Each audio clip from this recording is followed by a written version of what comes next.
It was at Rowdy's, a country place about a mile outside of town. She was sitting with two other girls, and as soon as I laid eyes on her, I knew I just had to try it, or I would regret it forever. The band was Without a Net, and they were playing a two-piece. I walked over to their table and asked her to dance. She smiled, said she'd love to, got up and walked out onto the floor. She felt good in my arms. We were suited for each other. It was like we were made for each other. I learned her name was Amanda, but she preferred to be called Mandy. The double ended, and the guitarist said, "Everyone hit the dance floor for Electric Slide." Slide was followed by Tush Push, and we stayed in the audience for both songs. The band then took a break, and I escorted her back to her table and her friends, and she invited me to join them. I was introduced to Pam and Shelley, and they recognized me as Augustus Weaver, but I preferred Augie to Augustus. Mandy asked, "What brought Augie Weaver to the Rowdy on this beautiful summer evening?" "I just felt like dancing tonight." "You wanted to dance, but you didn't bring your girlfriend?" "I don't have one, but I don't need one to dance." "Why don't you have a girlfriend? Is there something wrong with you?" "Not that I know of. It's just that I travel a lot and I'm never here long enough to get into a relationship." "What do you do that makes you travel so much?" "I'm in arms sales, and I'm constantly traveling somewhere to make sales or educate people on our products." That was an outright lie. Actually, I was Sergeant Augie Weaver, serving in the Army and had a 3-day vacation, but I had experienced firsthand that the local ladies didn't really care for soldiers. Probably because when they were interested in a guy, he was transferred to another unit and they were left behind. Before they started digging further, I asked them what they were doing, and Mandy told me that they were nurses at the local hospital who wanted to relieve the stress of working with the sick and suffering, and have a little fun. No sooner had the conversation gone any further than the group returned. Shelley said, "My turn," and we went to the floor. After that, I had to give Pam her turn. When I got Mandy out on the floor again, she asked, "Am I losing you to these sluts?" "Hardly. When I walked through the door and saw you, I somehow knew immediately that you were the one I was supposed to be with.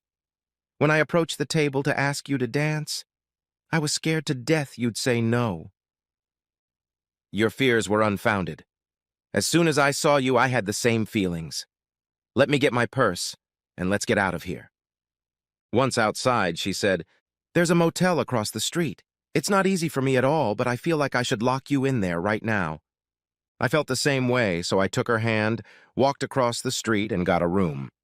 In the room, we undressed, then sat on the bed and started making out like horny teenagers. I made love to her body. I kissed her, and then she said, "Make love to me, Augie." And I did. It was the first of several, and we fell asleep, exhausted and pressed against each other. When we woke up, we carried on again, and then went to a nearby diner called Mama's. No kidding, it really was called Mom's. While we ate, Mandy asked me what I wanted to do that day, and when I answered, "Find someone to marry us," and she laughed. "I'm ready, but it can't be that quick. I have to let my mom know, and she'll want to plan the wedding. You think of something we can do while you drive me home. I have to let my roommates know I'm okay." "Roommates?" "Shelley and Pam. Shelley drove last night, so you have to drive me home." I drove her home, and my life went to hell when we walked into her apartment. Shelley and Pam were in uniform, with gold second lieutenant's bars on their collars. Like I said, it was a surprise, and not a good one. I looked at Mandy and said, "I assumed that when you said you were nurses at the local hospital, you meant the county hospital. For our service, the duty hospital is the local hospital. Give me a minute to change my clothes, and then we can go."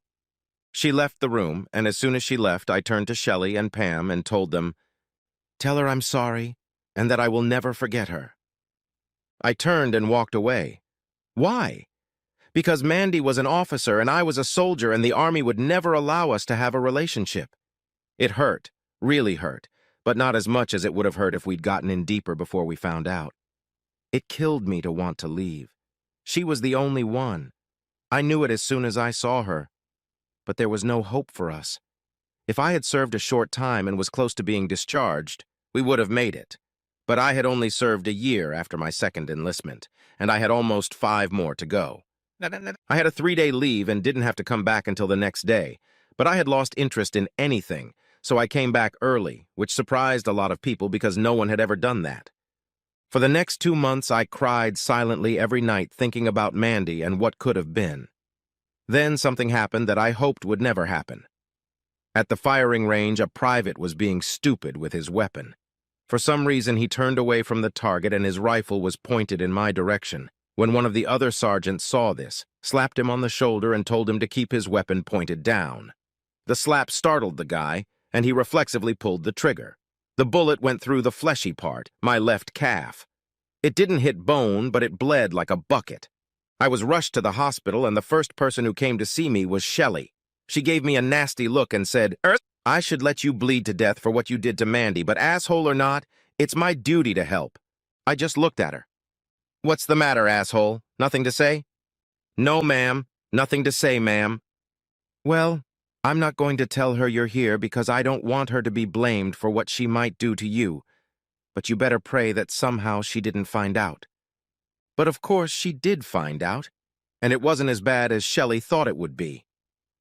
Mandy just stared at me for about 15 seconds without saying a word, and then she said, "How could you? Didn't you think it killed me too? I still cry at night thinking about you. You'll never know how much you hurt me, Augie. The man who owned my heart from the moment we met walked away from me without a word, leaving me to think that I was just a one-night stand to him. I'm more sorry than you can imagine, but I'm a realist. As soon as we walked into your apartment that night and caught your neighbors in uniform, I knew we were done for. You know as well as I do that the Army will never tolerate an officer dating a private, let alone being married to one. We could have found a way. No, we couldn't. As soon as the Army found out, and you know they would, one of us would be transferred as far away from the other as possible. If I was nearing the end of my tour of duty, we could try it, but I'm still almost 5 years away from the end of my term. Before she could say anything, the doctor, a captain, came in and asked, "How's the patient, Lieutenant?" "I haven't looked at his chart yet, sir. I was discussing a personal matter with the sergeant." He threw her a strange look, looked at my chart, then removed the bandage and looked at my leg. "It looks like you won't be marching for a while, Sergeant, but you should be able to return to limited duty in a day or so." He turned to Mandy, told her to bandage the wound, and then wanted to see her in his office. "Yes, sir." She silently applied the bandage, and when she had finished, looked at me with a long look, then said, "We'll talk about it later," and left the room. But we didn't talk about it later, at least not at the hospital. 45 minutes after leaving, the doctor came back and started right away. "This place isn't that big, so there's no privacy. I overheard 2 nurses talking about the private that Lieutenant Mandrake was hanging on to, and when I came into the room and she said she was on a private case, I assumed you were the private. When she came into my office, she confirmed it. I ordered her to stay away from you while you were here. From what I hear, you've been estranged from her since you found out she was an officer. Is that true?" "Yes, sir."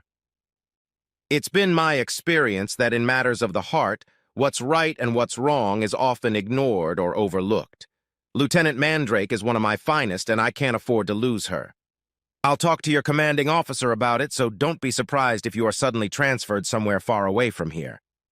"I'm sorry about that, Sergeant. I really am." I was released a day later, and when I reported to my unit, I was reassigned to light duty. 2 days later, I was told to report to my company commander. When I reached his office, the first sergeant told me to go right in. I entered, stopped 6 paces from the desk, saluted, and said, "Sergeant Weaver has arrived as ordered, sir." He saluted and said, "Steady, Sergeant. I assume you know why you're here?" "Roughly, sir." "When Captain Byers called me and told me I had to send you out of position and why, I told him I couldn't do it because I couldn't afford to lose an officer of your caliber. He was not happy to hear that, so the good doctor went higher, and I got orders from the battalion to transfer you. How's your Japanese?" "Sir?" "You're being assigned to the 187th Japan." "How much time do I have, sir?" "I'm afraid not. Sergeant Meadows will give you your orders when you leave this office. I've granted you a 10-day travel extension, but you must leave the location today. Any questions?" "No, sir." "Good luck, Sergeant." "Thank you, sir." Dismissed. I came to my senses, saluted, made a grimace, and walked out of the office. The first sergeant handed me my orders and said, "Sorry to see you go, Augie." "It's a shame to leave, Tom. It's not my choice.